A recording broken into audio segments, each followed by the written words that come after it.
বছর ঘুরতেই এসএসসির ফলাফলে চমক দেখালো যশোর বোর্ড। কর্তৃপক্ষ বলছে এবার প্রশ্ন ব্যাংকের মাধ্যমে পরীক্ষা প্রস্তুতি শুরু করে তারা। সেই সাথে শিক্ষা প্রতিষ্ঠান ও অভিভাবকদের সমন্বয়ে ফলাফলে ইতিবাচক প্রভাব ফেলেছে বলেও মনে করেন তারা। যদিও এক শিক্ষাবিদ বলছেন মানসম্মত শিক্ষার জায়গায় এখনো পিছিয়ে বাংলাদেশ। বুলবুল শহীদ খান হিমেলের পাঠানো তথ্য ছবি নিয়ে ডেস্ক রিপোর্ট।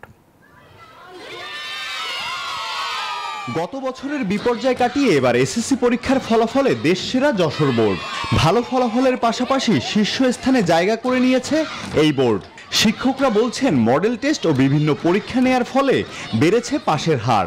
এছাড়া শিক্ষা প্রতিষ্ঠান ও অভিভাবকদের মধ্যে ভালো সমন্বয় ভূমিকা রেখেছে ভালো ফলাফলে। প্রশ্নে পরীক্ষা দেওয়ার ফলে তাদের ভিতরে ভয় কেটেছে, তারা ভালো মতো পড়াশোনা করেছে, ফলে তাদের পরীক্ষা ভালো হয়েছে এবং রেজাল্ট ভালো হয়েছে। একটা এক্সেপশন ছিল, সেটা হলো ওখানে প্রশ্ন ব্যাংক আছে, নতুন নতুন প্রশ্ন সংযোজন হয়েছে, ছাত্রীদের প্রস্তুতি নিতে সুবিধা হয়েছে। আশা অনুরূপ ফল পেয়ে আনন্দে মাতোয়ারা শিক্ষার্থী ও অভিভাবকরা। ওয়ালটন ফ্রিজ কিনে অনেকের মতো আপনিও হয়ে যেতে পারেন মিলেনিয়াল। সেরা পণ্যের সেরা অফার।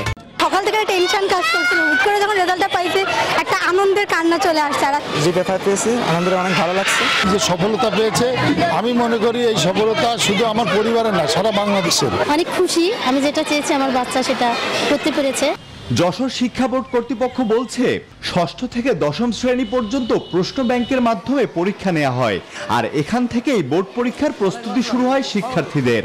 পরীক্ষা নেওয়ার মাধ্যমে পাশাপাশি আমরা যে সেমিনার সিম্পোজিয়াম করি, ওয়ার্কশপ করি, তারই ইতিবাচক ফলাফল, তার প্রভাবটা এখানে পড়েছে। তবে শিক্ষাবিদরা বলছেন পাশের হার বাড়ছে, কিন্তু মানসম্মত শিক্ষার জায়গায় এখনো পিছিয়ে বাংলাদেশ। এদের এই জ্ঞান চর্চার মধ্যে কোনো উৎকর্ষ বৃদ্ধি পাচ্ছে না। সুতরাং এরা যাতে প্রকৃতভাবে এদের যাতে যোগ্য হয়ে উঠতে পারে, শিক্ষা গ্রহণের মধ্যে দিয়ে সেই দিকে নজর দেওয়া দরকার।